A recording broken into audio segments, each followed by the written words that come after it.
నమస్తే, welcome to prime news. నేను మీ అమూల్య. ముందుగా హెడ్లైన్స్ చూద్దాం. పని చేయకుంటే పదవుల నుంచి తొలగిస్తాం. కాంగ్రెస్ నేతలకు సీఎం రేవంత్ రెడ్డి వార్నింగ్.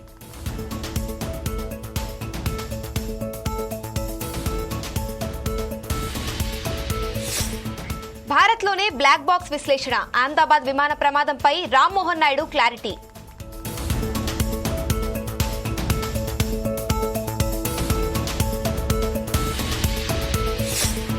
బనకచర్లపై అనుమానాలను నివృత్తి చేయాలి. తెలంగాణ మంత్రులకు చంద్రబాబు సూచన.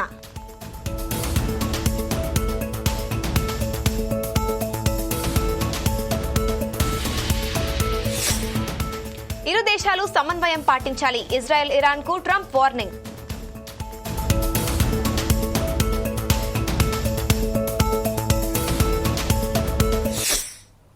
అహ్మదాబాద్ లో ఇటీవలే జరిగిన ఎయిర్ ఇండియా విమాన ప్రమాదానికి సంబంధించిన బ్లాక్ బాక్స్ ను విశ్లేషణ కోసం విదేశాలకు పంపారంటూ వస్తున్న వార్తలను మంత్రి రామ్మోహన్ నాయుడు ఖండించారు. బ్లాక్ బాక్స్ భారత్ లోనే ఉందని, ఏఏఐబీ దానిని పరిశీలిస్తుందని ఆయన స్పష్టం చేశారు.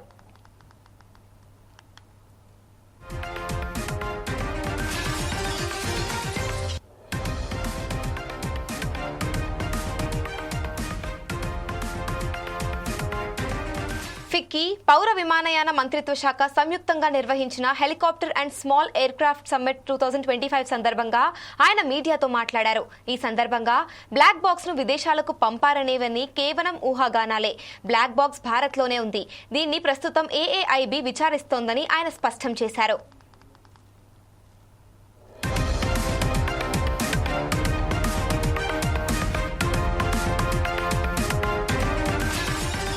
జూన్ 12న లండన్ వెళ్లాల్సిన ఎయిర్ ఇండియాకు చెందిన బోయింగ్ 787-8 డ్రీమ్ లైనర్ విమానం అహ్మదాబాద్ లోని సర్దార్ వల్లభాయ్ పటేల్ అంతర్జాతీయ విమానాశ్రయం నుంచి టేకాఫ్ అయిన కొద్దిసేపటికే సమీపంలోని ఒక హాస్టల్ కాంప్లెక్స్ పై కుప్పకూలి పెను విషాదం నింపింది.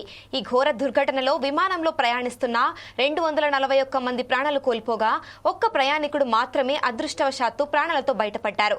ప్రమాద స్థలం నుంచి జూన్ 13న బ్లాక్ బాక్స్ ను అధికారులు స్వాధీనం చేసుకున్నారు.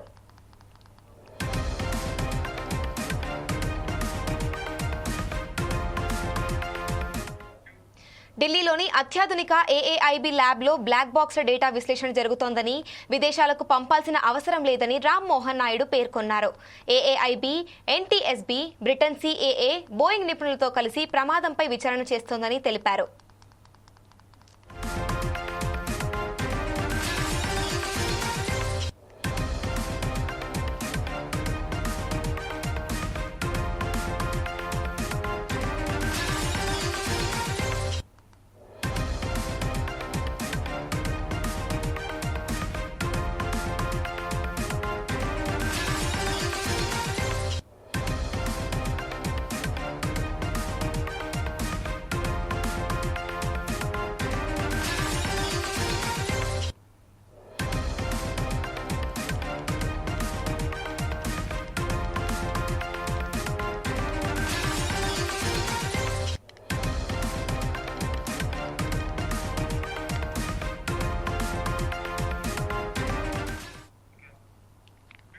తెలంగాణ ప్రభుత్వం ప్రతిష్టాత్మకంగా చేపట్టిన రైతు భరోసా కార్యక్రమం విజయవంతంగా పూర్తయిన సందర్భంగా సచివాలయం ఎదురుగా రాజీవ్ గాంధీ విగ్రహం వద్ద రైతు నేస్తం కార్యక్రమం నిర్వహించారు. ఈ సభలో డిప్యూటీ సీఎం భట్టి విక్రమార్క పాల్గొని ప్రసంగించారు. కాంగ్రెస్ ప్రభుత్వం అంటేనే వ్యవసాయమని భట్టి అన్నారు. కాంగ్రెస్ పార్టీకి రైతులతో విడదీయరాని సంబంధం ఉందని భట్టి పేర్కొన్నారు. రైతు సంక్షేమం కోసం రుణమాఫీ, మద్దతు ధర, రైతు భరోసా, వడ్లకు బోనస్, ఉచిత కరెంట్ వంటి పథకాలను అమలు చేస్తున్నామని అన్నారు. అధికారంలోకి వచ్చిన 6 నెలల్లోనే 25 లక్షల మంది రైతులకు 21,000 కోట్ల రుణమాఫీ చేశామని, సన్నవడ్లకు బోనస్ ఇస్తున్నామని భట్టి తెలిపారు. దేశ చరిత్రలో సువర్ణ అక్షరాలతో లిఖించదగినటువంటి రోజు ఇది. కేవలం 9 రోజుల్లో 9,000 కోట్ల రూపాయల్ని రైతుల ఖాతాల్లో జమ చేయటం అనేది బహుశా ఏ రాష్ట్రంలో కూడా ఇది సాధ్యం కాలేదు.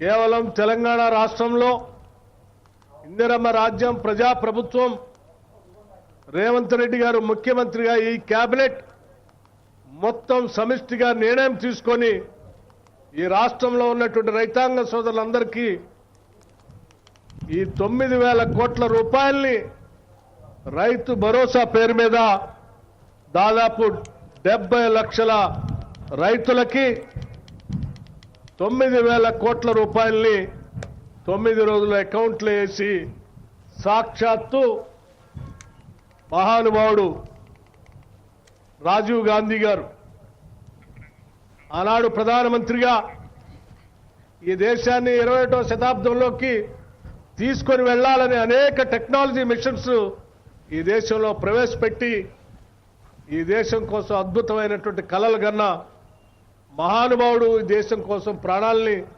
త్యాగం చేసినటువంటి గొప్ప నాయకుడు రాజీవ్ గాంధీ గారి పాదాల సాక్షిగా ఈ రాష్ట్రంలో ఉన్నటువంటి రైతాంగ సోదరులు అందరికి కూడా ఈరోజు 9,000 కోట్లు వేస్తున్నందుకు రాష్ట్ర ప్రభుత్వం తరఫున అందరి తరఫున నేను సంతోషిస్తా ఉన్నాను, గర్విస్తా ఉన్నాను కూడా. స్నేహితులరా, సరే వ్యవసాయం అంటేనే కాంగ్రెస్ అంటేనే వ్యవసాయం. వ్యవసాయం కోసం రైతుల కోసం ఈ దేశంలో బహుళార్థక సాధక ప్రాజెక్టులు కట్టించిందే కాంగ్రెస్. రైతుల కోసం వ్యవసాయం చేసుకోవడానికి పంప్ సెట్లకి ఉచిత కరెంట్ ఇచ్చిందే కాంగ్రెస్. రైతుల కోసం వ్యవసాయం కోసం మద్దతు ధరని ఈ దేశంలో తీసుకొచ్చిందే కాంగ్రెస్. రైతులకు ఎప్పటికీ గిట్టుబాటు ధర ఉండాలని, రైతులకు సకాలంలో రుణాలు అందించాలని బ్యాంకుల్లో ప్రయారిటీ సెక్టర్ లెండింగ్ అని తెలంగాణ ప్రభుత్వం ప్రతిష్టాత్మకంగా చేపట్టిన రైతు భరోసా కార్యక్రమం విజయవంతంగా పూర్తయిన సందర్భంగా సచివాలయం ఎదురుగా రాజీవ్ గాంధీ విగ్రహం వద్ద రైతు నేస్తం కార్యక్రమం నిర్వహించారు. ఈ సభలో సీఎం రేవంత్ రెడ్డి పాల్గొని ప్రసంగించారు. తెలంగాణ ప్రభుత్వం ప్రతిష్టాత్మకంగా చేపట్టిన రైతు భరోసా నిధుల పంపిణీ కార్యక్రమాన్ని విజయవంతంగా పూర్తి చేశామని అన్నారు. వ్యవసాయాన్ని దండగా అనే స్థాయి నుంచి పండగ చేసేందుకే వైఎస్ఆర్ ఆనాడు ఉచిత విద్యుత్ అందించారని చెప్పారు. రైతుల ఆశీర్వాదం వల్లనే చిన్న వయస్సులో సీఎం అయ్యానని, రైతాంగం అభివృద్ధికి సాయశక్తులా కృషి చేస్తారని చెప్పారు. తెలంగాణ ప్రభుత్వం ప్రతిష్టాత్మకంగా చేపట్టిన రైతు భరోసా నిధుల పంపిణీ కార్యక్రమం ఇవాళ్టితో పూర్తయింది. 9 రోజుల్లో 9,000 కోట్ల మొత్తాన్ని రైతుల ఖాతాల్లో జమ చేశారని సీఎం తెలిపారు. సచివాలయం సాక్షిగా ఇక్కడ జరుగుతున్న సంబరాలు తెలంగాణ నలుమూలల 1600 రైతు వేదికల ముందు లక్షలాది మంది రైతాంగం, దాదాపుగా 70 లక్షల కుటుంబాలు, 1,49,00,000 ఎకరాల యజమానులు 9,000 కోట్ల రూపాయలు రైతు భరోసా పథకంలో భాగంగా ఈ 9 రోజుల్లోనే వాళ్ళ ఖాతాలో జమ అయ్యి ఈరోజు ఈ పండుగను, ఈ సంబరాలను జరుపుకుంటున్నందుకు మనస్ఫూర్తిగా వారందరినీ అభినందిస్తున్నా. ఒక ప్రజాప్రతినిధిగా ప్రజల ఆశీర్వాదంతో ముఖ్యంగా తెలంగాణ రైతాంగం అండగా నిలబడి ఒక జడ్పీటీసీగా, శాసనమండలి సభ్యుడిగా, శాసనసభ్యుడిగా, పార్లమెంట్ సభ్యుడిగా ఈనాడు తెలంగాణ రాష్ట్రానికి అతి చిన్న వయసులో ముఖ్యమంత్రిగా అవకాశాన్ని ఇచ్చి ఆశీర్వదించిన లక్షలాది మంది తెలంగాణ రైతాంగానికి మనస్ఫూర్తిగా నేను కృతజ్ఞతలు తెలియజేస్తున్న మిత్రులారా, మీకు అందరికీ తెలుసు, ఈ తెలంగాణ గడ్డ మీద నుంచి ఆనాడు భూమి కోసం, భుక్తి కోసం, విముక్తి కోసం జరిగిన సాయుధ రైతాంగ పోరాటాలు మీకు తెలుసు. ఆనాడు ఆదిలాబాదు అడవి బిడ్డలు రామ్జీ గోండు, కొమరం భీం, జల్ జమీన్ జంగల్ కోసం ఆనాడు అసూలు బాసిన విషయాలు తెలుసు. ఈ తెలంగాణ మొత్తం, ఈ తెలంగాణ చరిత్ర పుటల్ని ఒక్కసారి పరిశీలిస్తే భూమి చుట్టూనే మన పోరాటాలు, భూమి చుట్టూతోనే మన త్యాగాలు, భూమి చుట్టూతోనే మన జీవితాలు, భూమితో బుడిపడ్డ జీవితం మన తెలంగాణ రైతాంగ జీవితం. ఇవాళ మన సొంత కుటుంబ సభ్యులను ఎంత ప్రేమగా చూసుకుంటామో, ఉన్న ఊరిని, సొంత భూమిని అంతే ఆప్యాయంతో, ప్రేమతో చూసుకొని ఈరోజు వ్యవసాయం దండగా అనే పరిస్థితుల నుంచి వ్యవసాయాన్ని పండుగ చెయ్యాలి అని చెప్పి శ్రీమతి సోనియా గాంధీ గారి నేతృత్వంలో ఏర్పడ్డ ఆనాటి వైఎస్ఆర్ ప్రభుత్వం 2004 నాడు డాక్టర్ వైఎస్ రాజశేఖర రెడ్డి నాయకత్వంలో ఏర్పడ్డ ప్రభుత్వం ఎల్బీ స్టేడియం సాక్షిగా రైతులకు ఉచిత కరెంటును ఇవ్వడమే కాదు, 100 కోట్ల రూపాయల రైతులకు కరెంటు బిల్లులను ఏపీ సచివాలయంలో రాష్ట్ర మంత్రివర్గ సమావేశం ముగిసింది. మొత్తం 42 అజెండా అంశాలకు రాష్ట్ర మంత్రివర్గం ఆమోదం తెలిపింది. అనంతరం రాజకీయ అంశాలపై చర్చించారు. పోలవరం బనకచెర్ల అసంధాన ప్రాజెక్టులపై తెలంగాణకు ఉన్న అనుమానాలను నివృత్తి చేయాలని సీఎం చంద్రబాబు మంత్రులు నేతలకు సూచించారు. ఈ ప్రాజెక్టు ద్వారా వరద జలాలే వాడుకుంటున్నట్లు ఆయన తెలిపారు. ప్రాజెక్టు వల్ల తెలంగాణకు ఎలాంటి నష్టం లేదని అన్నారు. తెలంగాణలో అనుమతులు లేకుండా ఎన్నో ప్రాజెక్టులు చేపట్టినా అభ్యంతరం చెప్పలేదని సీఎం తెలిపారు. కేవలం రాజకీయం కోసమే తెలంగాణలో కొందరు అభ్యంతరాలు చెబుతున్నారు. ప్రజలకు వాస్తవాలు వివరించాల్సిన బాధ్యత మంత్రులు నాయకులపై ఉందని వివరించారు.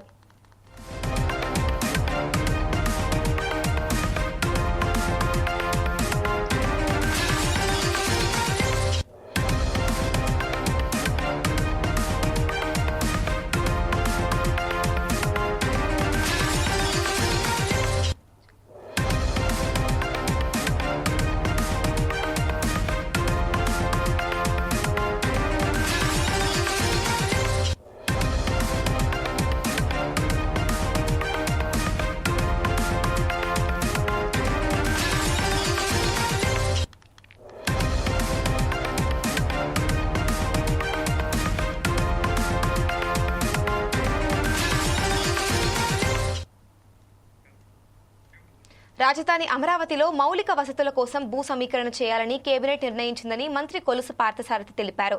ఏపీ మంత్రివర్గ సమావేశంలో తీసుకున్న నిర్ణయాలను మంత్రి మీడియాకు వివరించారు. ఎన్జీటీ, సుప్రీంకోర్టు ఆదేశాల ప్రకారం జలవనరులను రక్షిస్తామన్నారు. మరో 9 అన్నా క్యాంటీన్ల ఏర్పాటుకు టెన్నిస్ క్రీడాకారుడు సాకేత్ సాయికి డిప్యూటీ కలెక్టర్ ఉద్యోగం ఇచ్చేందుకు కేబినెట్ ఆమోదం తెలిపిందని చెప్పారు. భవిష్యత్తును దృష్టిలో పెట్టుకుని అమరావతిలో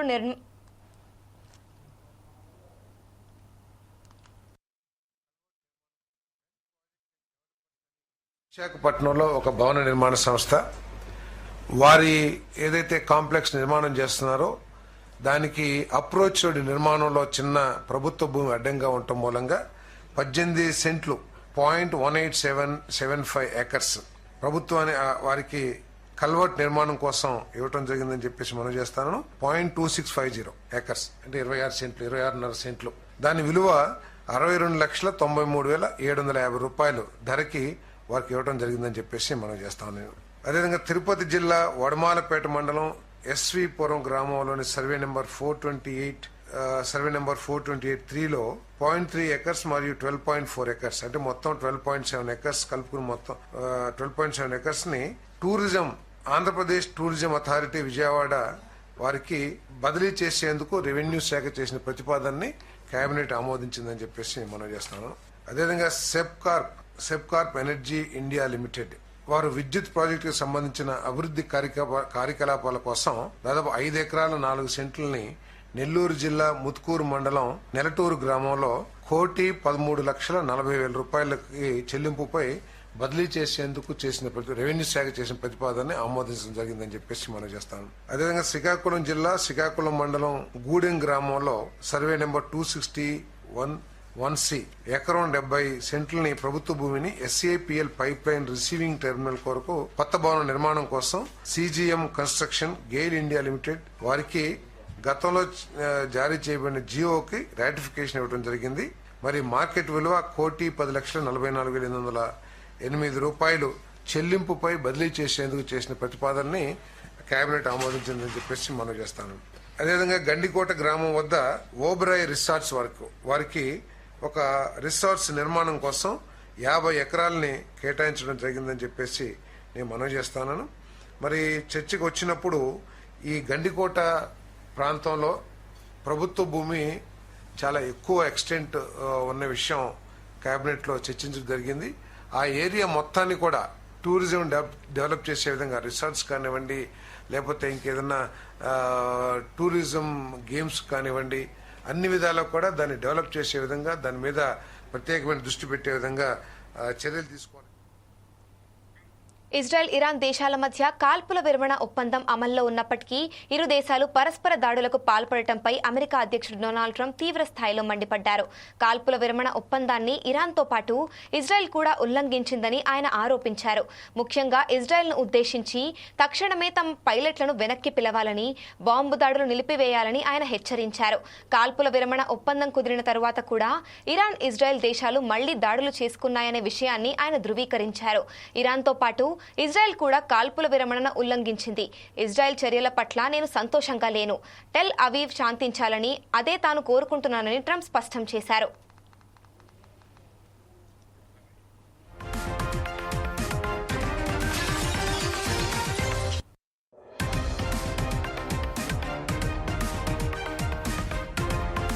అనంతరం ట్రంప్ మరో ప్రకటన విడుదల చేశారు. ఇరాన్పై ఇజ్రాయెల్ దాడులు చేయబోతున్నారు. అది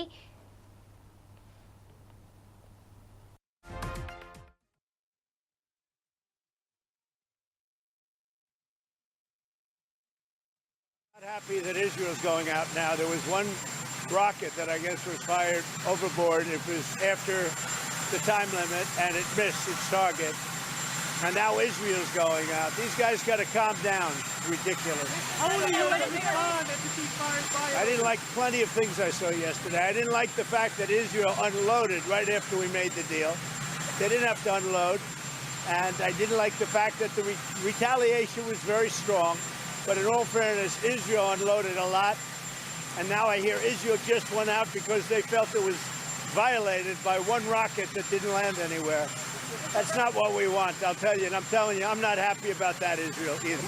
Israel, as soon as we made the deal, they came out and they dropped a load of bombs, the likes of which I'd never seen before. The biggest load that we've seen. I'm not happy with Israel. You know, when I say, okay, now you have 12 hours, you don't go out in the first hour and just drop everything you have on them. So I'm not happy with them. I'm not happy with Iran either. But I'm really unhappy if Israel's going out this morning because of one rocket that didn't land, that was shot, perhaps by mistake, that didn't land. I'm not happy about that. You know what? We basically have two countries that have been fighting so long and so hard that they don't know what the they're doing. Do you understand that?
America అండతో Israel చేస్తున్న దాడిని వ్యతిరేకిస్తూ పెద్దపల్లి జిల్లా వామపక్ష పార్టీల ఆధ్వర్యంలో భాగంగా గోదావరి ఖని చౌరస్తాలో నిరసన కార్యక్రమం చేపట్టారు.